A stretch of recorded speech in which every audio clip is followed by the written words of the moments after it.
गौरी गणपतीच्या फराळासाठी विकतची जिलेबी आणण्यापेक्षा आज आपण घरच्या घरी अगदी सोप्या पद्धतीने फक्त 15 मिनिटात मस्त रसरशीत कुरकुरीत अशी ही जिलेबी बनवणार आहोत। सगळ्यात पहिल्यांदा साखरेचा पाक बनवूयात। पातेल्यामध्ये 1 वाटी साखर भिजेल इतकंच पाणी घालून एकत्र मिक्स करून घेतलं। त्यामध्ये केसर, विलायची आणि त्याचसोबत थोडासा लिंबाचा रस घालून एकतारी पाक असा बनवून घेतला। या पाकामध्ये आपण आवर्जून ऑरेंज कलर घालूयात म्हणजे जिलेबी आपली मस्त अशी दिसेल। त्यानंतर बाउलमध्ये घेतला 1 वाटी मैदा। जिलेबी छान खुसखुशीत व्हावी म्हणून घातलं तूप आणि फुलावी म्हणून घातला इनो। एकत्र पाणी घालून आपण हे पीठ छान मिक्स करून घेऊयात आणि त्यानंतर एका पाइपिंग बॅगमध्ये भरून घ्यायचं।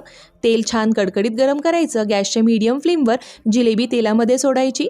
जिलेबी छान कुरकुरीत तळून घ्यायची आणि मग गरम गरम जिलेबी गरम गरम साखरेच्या पाकामध्ये घालायची।